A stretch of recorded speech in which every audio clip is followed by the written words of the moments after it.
So my rugby career, I was very fortunate. I think one of a dying breed of rugby players that was able to call time on my career on my terms. So I ended up playing rugby for 20 years, which is pretty unheard of now. I had plenty of injuries in between time, but in and amongst all the injuries, I was very fortunate. I represented England for a couple of times, 3 caps. Um, Really enjoyed the England Sevens, playing at the Commonwealth Games in Manchester, and enjoyed many years at London Wasps, Bath, Worcester, a couple of years in Super League, and finally finishing at London Welsh. We had 4 great years. So, yeah, fond memories.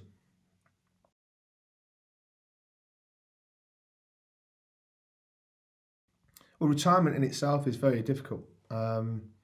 It's not something that we, as sportsmen, I can only speak for myself and maybe a few others that I know. Retirement is not something you want to think too much about. It wasn't talked about a huge amount either, like it is now. Organisations such as SEO and the likes, they weren't as prevalent, they weren't as important. And I think the mindset was that we had to concentrate on our career to be the best and not think outside. Well, I think times are changing. So for me personally, back then, it's 10 years ago now, retirement was hard enough. It was all, it was brand new.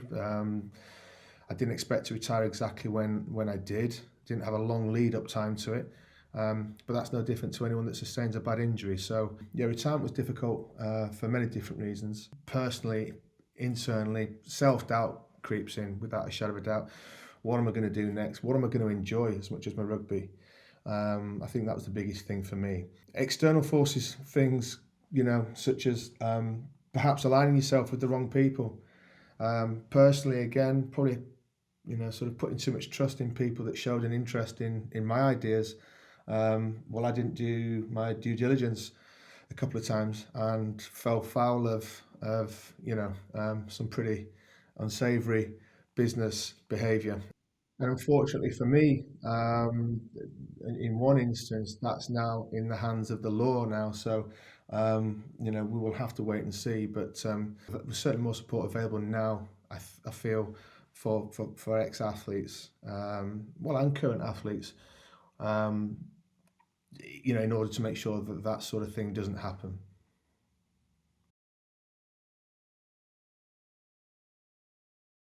Having been a rugby player for 20 years, I certainly know the benefits to looking at your own mental health and your own mental performance. It's an area that's interested me for a long, long time, and I know the gains that people can make. Um, I've experienced them myself, both whilst playing and post career. So one of the areas that I'm working in now is within mental health. I'm a mental health coach. I currently work with a great charity called Rock to Recovery. There's no surprise that that's predominantly dealing with PTSD, but also it's helping former servicemen and women achieve their potential as well in whatever they're pursuing.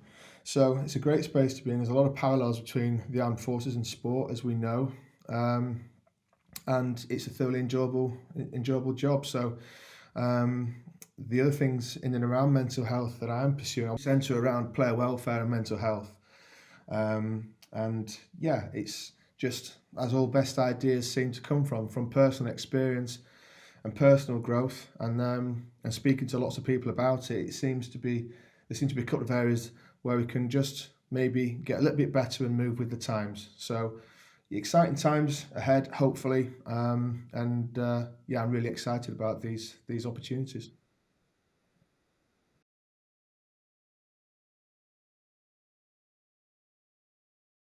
Well, as an elite sports person, trying to build a business, it's hard enough, and I think 90% of businesses fail. This doesn't surprise me at all, and having had a couple of bad startup experiences myself, it's been normalised, but it shouldn't be that way. Um, Most new founders start on their own, and this can be daunting and lonely. And for those that do partner with someone else, it's often a hard path to to navigate, especially if if you've not had a lot of experience or a bad experience in this kind of thing. You only have to Google the now infamous Zipcar founder dispute to see how messy things can get very quickly. So yeah, there's so much to take on when you're trying to build a new product or a business, and as a founder, you're so focused on the idea and bringing the vision to life that raising capital, recruiting, can all be a massive energy hog, and a distraction from what you actually initially set out to create. So from experience, I know that this is a problem that needs addressing, and with a sustainable solution that looks at doing things differently. Firstly, I know that you don't have to go it alone anymore.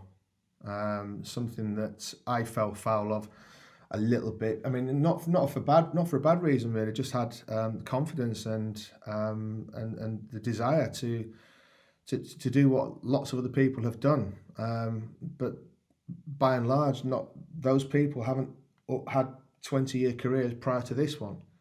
So it's virtual co-founding with venture studios like SEA offer a fluid flow of expert advice and support.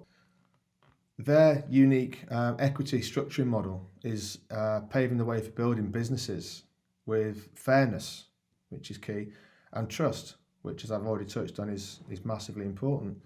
Co-founder disputes are practically eliminated, and everyone knows where they stand from the start, and they get out what they put in: money, time, blood, sweat and tears, to use a rugby term. Having access to a studio of resources and expertise needed for startups at any stage accelerates progress, and you're not burning cash, so a young business can scale fast and learn. Partnering with a venture studio ensures you have the right resources and skills at your fingertips and are not limited by geography. I think what's really key is, as a founder, you have time to build and enjoy the entrepreneurship journey. I think that's massively key. That's where we find our creative juices flowing if we are allowed to just concentrate on the idea itself. So I think the well-being of a founder is at the centre of building great businesses and nurturing the right mindset and offering practical tools for founders, as I've already found and experienced. Be educated and grow as they build is a great way to build a successful business in the new norm. The world has changed forever, and so is the old way of building businesses. This new way of building unlocks new business opportunities that you would not expect possible before. So, an organisation like SEA are so well placed to do this and to help people like myself, like they are doing.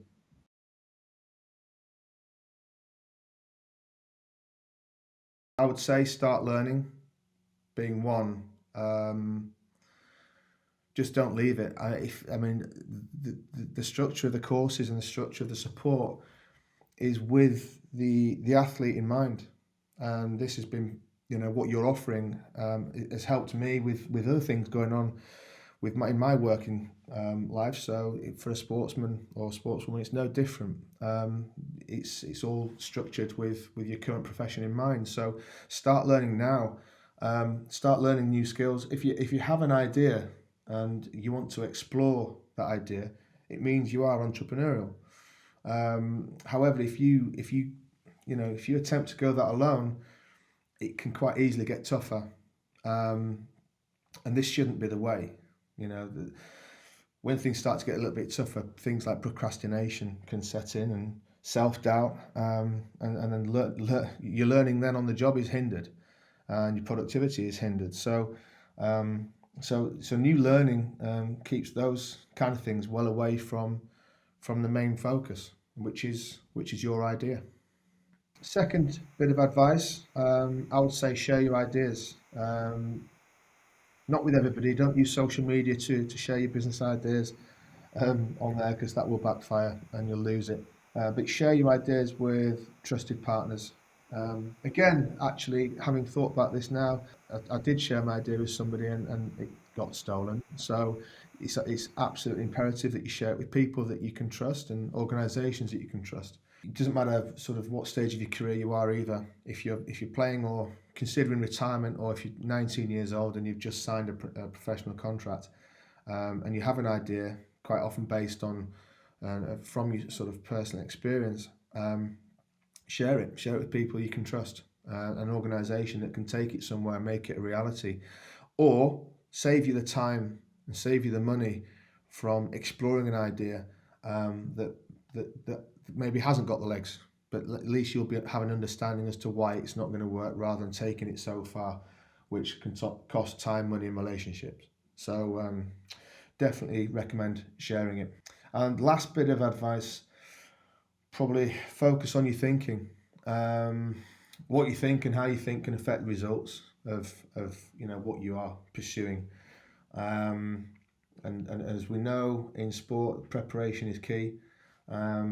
We've known that for years. Let an organisation like SU assist you with this. I think one thing that springs to mind is the two words flow state, something that most sportswomen and women will be aware of. And if you're not, that's where you are performing at your highest level with very less or very little thinking about it. Things happen naturally.